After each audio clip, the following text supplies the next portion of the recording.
Olá, seja bem-vinda e seja bem-vindo. Este é o Carteira Inteligente, o programa semanal da CNN sobre investimentos e finanças pessoais. Nos últimos dias, o cenário mudou bastante aqui no Brasil. Há indicações de que o governo pode gastar mais, que o ajuste das contas públicas pode ficar em segundo plano e tem gente até achando que a política econômica pode mudar de rumo. Para entender como tudo isso afeta o seu dinheiro e como você pode se proteger dessa incerteza, eu converso com a estrategista-chefe da Rico Corretora. Bettina Rocho, muito obrigado pela sua presença aqui no Carteira Inteligente. Eu começo nossa conversa perguntando: as incertezas cresceram? Como se proteger nesse cenário mais conturbado? Obrigada a você. De fato, a gente tem visto as incertezas elevadas, né? Mas acho que um ponto para se ter em mente é que as incertezas estão elevadas já há algum tempo, né? A gente começou o ano com a questão de Estados Unidos e China, já Estados Unidos e Irã, depois veio o coronavírus, no qual a gente ainda se encontra, né, e com bastante incerteza em relação a isso, a questão fiscal no Brasil, as eleições americanas, as eleições americanas e a questão Estados Unidos e China, que ainda tem bastante volatilidade. Então, sim, a incerteza continua elevada, mas um ponto importante para o investidor e a investidora terem em mente é que incertezas sempre existirão. E por isso é muito importante ter uma carteira diversificada para se proteger de momentos como esse. Neste caso específico, você recomenda aumentar a parcela da carteira mais conservadora? Então, isso vai depender muito do perfil de cada um, né? Por isso que também é sempre muito importante que o investidor e a investidora entendam qual que é o perfil deles, justamente para saber se tem estômago ou não para ativos mais arriscados e que tenham volatilidade mais alta, como a bolsa.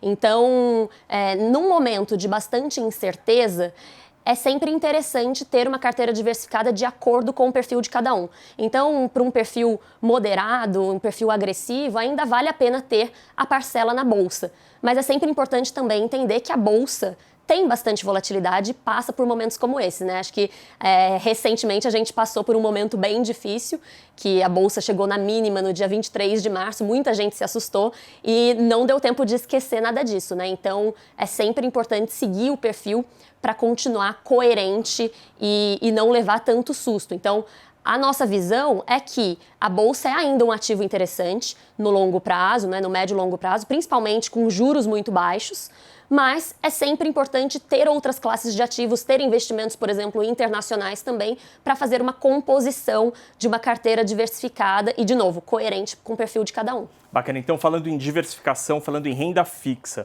nos últimos dias o mercado de juros futuros indicou uma forte alta dos juros lá na frente, em operações de 5, 7 anos. Isso, para quem não entende muito do mercado financeiro, indica um pouco de incerteza na frente e é por isso que o juro sobe. Tem como a pessoa física tirar proveito dessa situação, Bettina?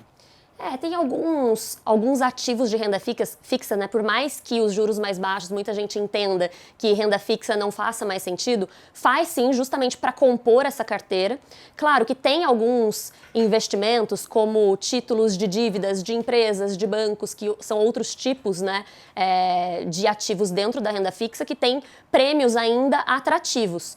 Mas é importante também separar o objetivo da parcela do dinheiro investido, né? Então, sempre é importante ter antes uma reserva de emergência, e quando a gente fala de reserva de emergência, é um dinheiro seguro, com uma liquidez alta, e que você não está buscando uma rentabilidade alta nisso, né? Justamente, caso aconteça alguma coisa, você tem esse dinheiro ali com bastante segurança. E depois disso, você vai compondo a sua carteira com ativos que geram, né, uma rentabilidade mais alta, vem com um risco atrelado um pouco mais alto também, mas também você vai colocando esses ativos coerentes com o seu perfil. Então, de novo, a gente está num cenário que os juros devem continuar baixos por bastante tempo, né? Por mais que tenha uma expectativa de uma pressão inflacionária no fim do ano que vem, principalmente advindo dos estímulos, né, que a gente tem tido no Brasil, no mundo como um todo e no Brasil também. Mas os juros, na nossa visão, devem continuar em patamares baixos. A gente acredita que continua a Selic em 2% até o fim do ano que vem e depois tem esse espaço para aumentar para 3%. Mas a grande verdade é que continua ainda baixa, né? E o investidor e a investidora vão ter que continuar buscando outros ativos para aumentar essa rentabilidade e um deles é a Bolsa. Bacana. Apesar desse cenário que você muito bem desenhou de manutenção do juro baixo aqui no Brasil, houve nos últimos dias um descolamento entre as bolsas nos Estados Unidos, onde estão sendo batidos recordes atrás de recordes, com a bolsa aqui no Brasil. A bolsa do Brasil meio que parou nos 100 mil pontos. Por que há esse descolamento e é hora de investir na bolsa nos Estados Unidos? Olha, esse descolamento vem principalmente das questões internas, né? Os ruídos políticos e toda a preocupação com a questão fiscal, principalmente.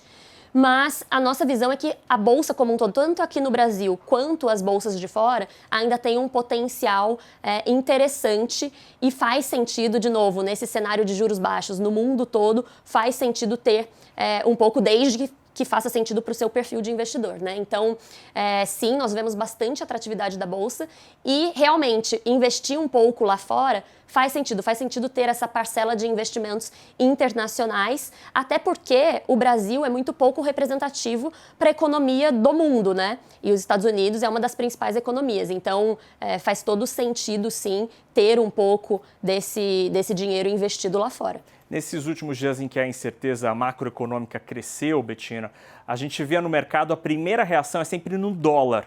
Às vezes o dólar reage muito mais prontamente do que a bolsa. A bolsa parece que às vezes demora um pouco mais para reagir. Diante deste fato, você acha que é a hora de investir em ativos atrelados ao dólar? É a hora de comprar dólar? Não, e de fato, quando a gente olha a performance das bolsas em dólar, a bolsa brasileira é a pior, né, até então no acumulado do ano. Quando a gente pensa em real, não tanto, mas justamente por causa desse movimento do dólar. Sempre quando a gente monta uma carteira, é interessante pensar em temas. Então, hoje a gente tem o grande tema, né, que são os juros baixos. Então, pensar em ativos que você ganhe com isso, né, pensando nisso, é interessante. O dólar em alta também, nós acreditamos que o dólar é estruturalmente mais alto mesmo. Então, e a gente tem visto, né, por exemplo, empresas que são dolarizadas, com essa receita dolarizada, tem tido um crescimento de receita bem significativo. Então, faz sentido, sim, mas é importante entender que o grande ponto é ter um pouco do investimento em cada um desses temas, né? Então, ter essa exposição internacional, ter um pouco de exposição a ativos de alta qualidade. Então, quando a gente pensa em bolsa, nós estamos ainda num momento de incerteza. Então, escolher empresas que têm, por exemplo, um endividamento baixo, uma margem alta, um potencial de consolidação para continuar crescendo, é bastante interessante, né? Bacana. Você já falando em bolsa, já que você tocou neste assunto, quais setores da nossa bolsa, da Bolsa Brasileira, tendem a performar, a ter um desempenho melhor nessa tão esperada retomada da economia que aparentemente começa a acontecer?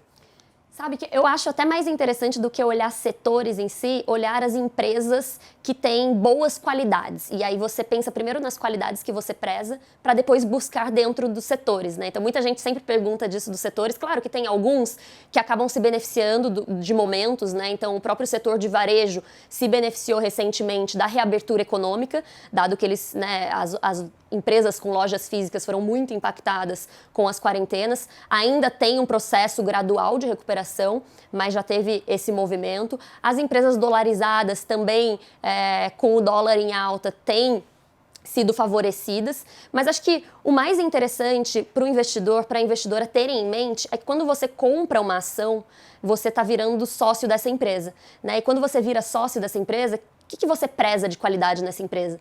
E num momento de incerteza ainda e de desafios econômicos, é interessante pensar em empresas que têm esse potencial de crescimento, que vão continuar gerando resultado, que têm um potencial de consolidação, né, para se diferenciarem das outras, que têm um endividamento baixo, margem alta. Então, a partir do momento que você pensa no que você gostaria que as empresas tivessem para ser sócio delas, acho que fica mais fácil selecionar quais são essas empresas, porque tem essas empresas em vários setores, né? Tem no setor de varejo, tem no setor do varejo, vestuário, e-commerce, educação, tem todos os setores, né? Então acho que o interessante é olhar essas qualidades das empresas antes de tudo. Em 30 segundos, o que o investidor não deve fazer, Bettina, no momento de incerteza como o atual? Não deve investir numa carteira que não tenha coerência com o seu perfil de investidor.